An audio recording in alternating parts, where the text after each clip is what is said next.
Assalamualaikum warahmatullahi wabarakatuh.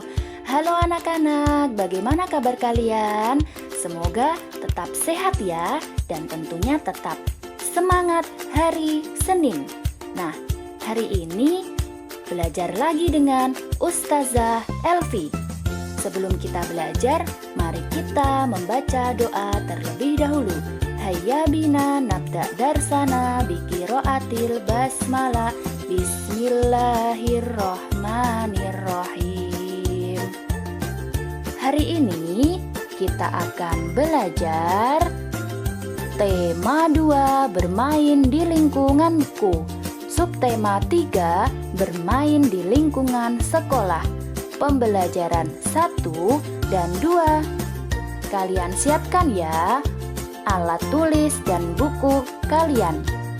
Kalian buka halaman 125.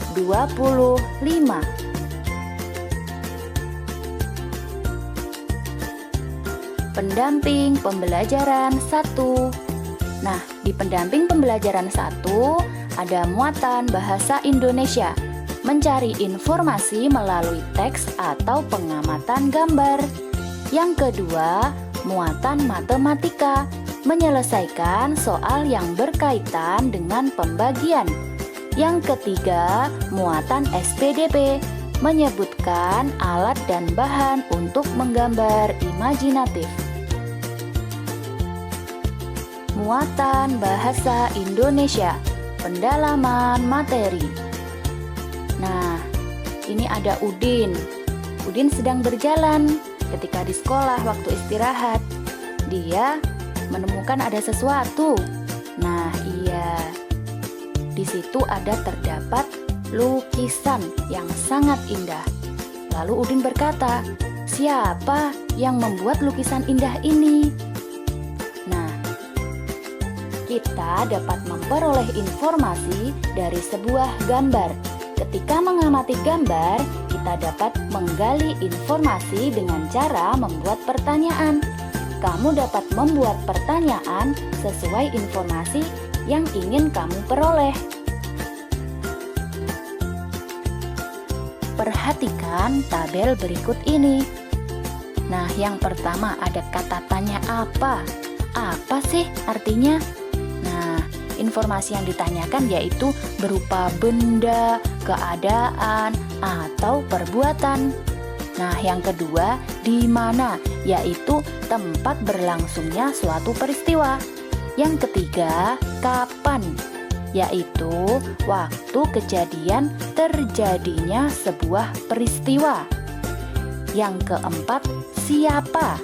Yaitu orang atau pelaku. Yang kelima, mengapa? Yaitu sebab atau alasan sebuah peristiwa. Yang keenam, mengapa? Artinya keadaan, cara, atau proses peristiwa terjadi. Dan yang terakhir, berapa? Yaitu banyak, jumlah, atau satuan.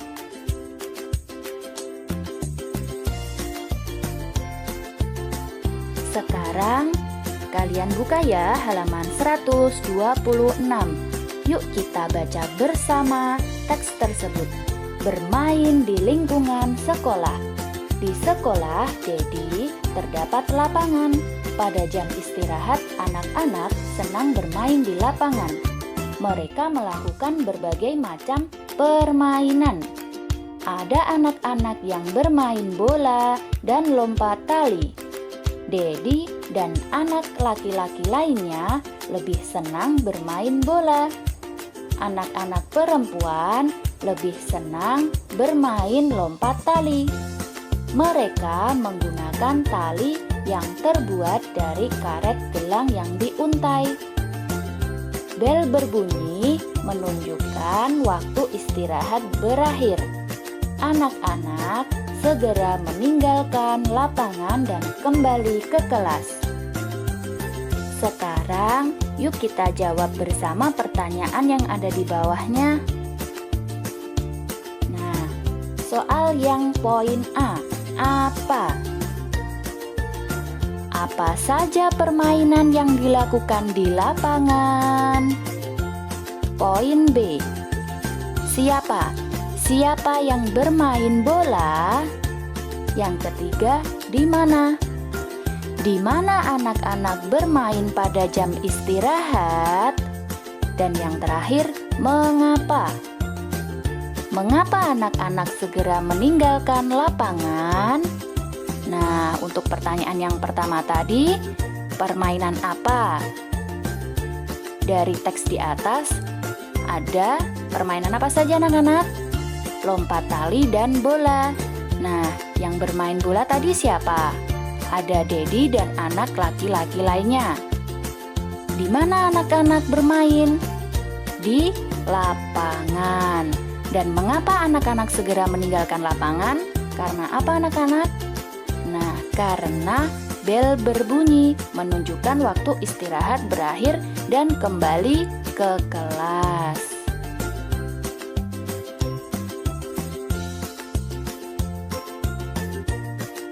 Pertanyaan nomor 3. Tuliskan jawaban pertanyaan berikut sesuai isi teks. Nah, yang pertama, kapan anak-anak bermain di lapangan? Iya, pada jam istirahat. Yang kedua, apa saja permainan yang dilakukan di lapangan?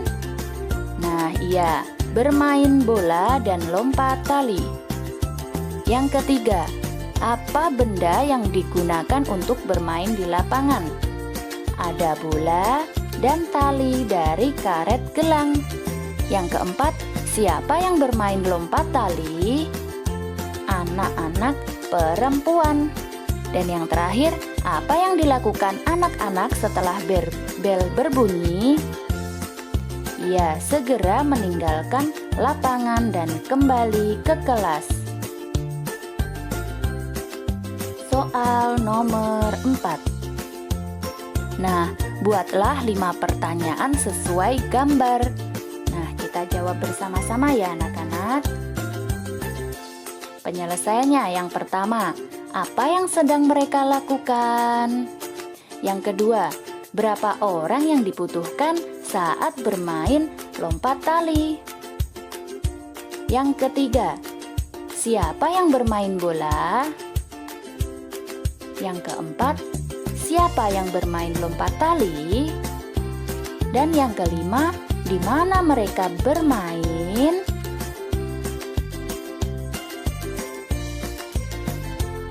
Selanjutnya, muatan matematika. Nah, yuk kita selesaikan bersama soal cerita berikut. Sebanyak 6 butir kelereng akan disimpan ke dalam 2 kotak. Berapa banyak ya kelereng dalam 1 kotak? Ada berapa anak-anak? Nah, jadi dapat diselesaikan dengan pembagian. Yang pertama, pembagian berarti membagi benda menjadi beberapa kelompok sama banyak. Setiap kelompok berisi sama banyak. Yang kedua, hasil pembagian juga dapat dicari dengan melakukan pengurangan berulang. Nah, di sini tadi ada 6 butir kelereng anak-anak. Ada warna orange, hijau, kuning, ungu, pink, dan biru. Yuk kita selesaikan bersama-sama. Penyelesaian. Nah, cara yang pertama, pengelompokan benda. 6 dibagi 2. Nah, lingkari menjadi 2 kelompok sama banyak ya kelerengnya. Nah, tadi kan ada 6 kelereng. Lalu kita bagi 2 kelompok. Kelompok 1 dan kelompok 2. Nah, kelompok 1 ada warna orange, hijau, dan kuning. Kelompok 2 ada warna ungu, pink, dan biru. Nah, jadi hasilnya berapa anak-anak? 6 dibagi 2, yaitu 3. Jadi masing-masing kelompok ada 3 kelereng. Selanjutnya cara yang kedua, yaitu pengurangan berulang. Jadi kurangi 6 dengan 2 hingga diperoleh hasil 0. Jadi 6 dikurangi 2 sama dengan 4. 4 dikurangi 2 sama dengan 2. Dan 2 dikurangi 2 sama dengan 0. Jadi ada 3 kali pengurangan sampai diperoleh hasil 0. Nah, jadi hasilnya sama seperti cara yang satu tadi ya anak-anak. 6 dibagi 2 sama dengan 3. Selanjutnya, muatan SPDP. Pendalaman materi. Gambar imajinatif adalah gambar yang dibuat berdasarkan khayalan.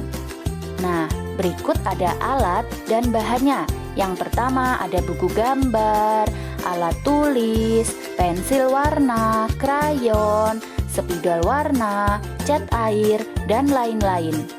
Kalian juga dapat membuat pewarna sendiri seperti cat warna. Nah, cat warna yang aman dapat dibuat menggunakan tepung dan pewarna makanan yang dicampur air. Nah, seperti ini contoh alat dan bahannya. Ada buku gambar, pensil dan penghapus, rautan, krayon, cat warna, pensil warna, dan spidol.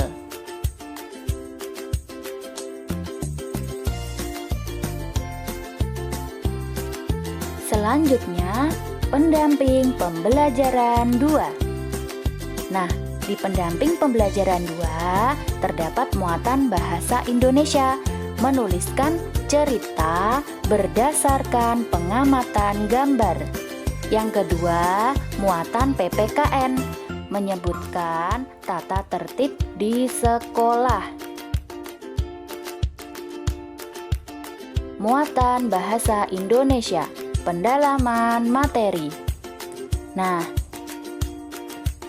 menuliskan cerita berdasarkan pengamatan gambar. Nah, jadi caranya yang pertama, amatilah gambar dengan cermat.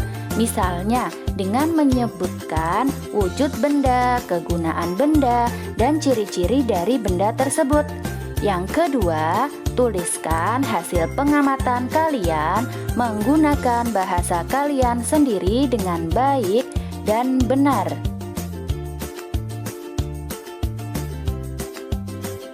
Berikut contohnya. Amatilah gambar benda di bawah ini dengan cermat. Tuliskan ciri-ciri, wujud, dan kegunaannya. Nah, di sini ada contohnya gambar sirup. Nama benda sirup, warnanya merah, wujudnya cair atau bentuk dan ukurannya berubah sesuai tempatnya. Kegunaannya untuk campuran dalam membuat es buah. Selanjutnya, muatan PPKN, pendalaman materi. Nah, menyebutkan tata tertib di sekolah. Tata tertib di sekolah merupakan peraturan yang harus dilaksanakan dan ditaati. Mematuhi tata tertib membuat hidup menjadi lebih disiplin. Salah satu contoh tata tertib di sekolah adalah memakai seragam sesuai jadwal. Seperti ini contoh aturan yang ada di sekolah kalian. Misalnya hari Senin dan Selasa harus memakai seragam berwarna merah putih. Hari Rabu dan Kamis memakai seragam batik warna biru. Dan hari Jumat memakai seragam pramuka. Nah, contoh aksesoris tambahan yang harus digunakan misalnya saat upacara harus memakai topi, memakai dasi, memakai ikat pinggang. Nah, Misal juga waktu pramuka memakai topi, memakai dasi juga. Nah, dan lain sebagainya. Masih banyak lagi contohnya. Nah, kalian pelajari ya anak-anak. Semangat, kalian pasti bisa. Nah, di rumah kalian juga harus jaga kesehatan ya anak-anak. Mencuci tangan pakai sabun dan keluar rumah memakai masker. Cukup sekian pembelajaran dari Ustazah Elvi. Hayya bina nahtatim darsana bikiroati hamdalah wa kafaratul majlis. Alhamdulillahi rabbil alamin. Subhanaka Allahumma wa bihamdika asyhadu an la ilaha illa anta astaghfiruka wa atubu ilaih. Wassalamualaikum warahmatullahi wabarakatuh. Sampai jumpa anak-anak.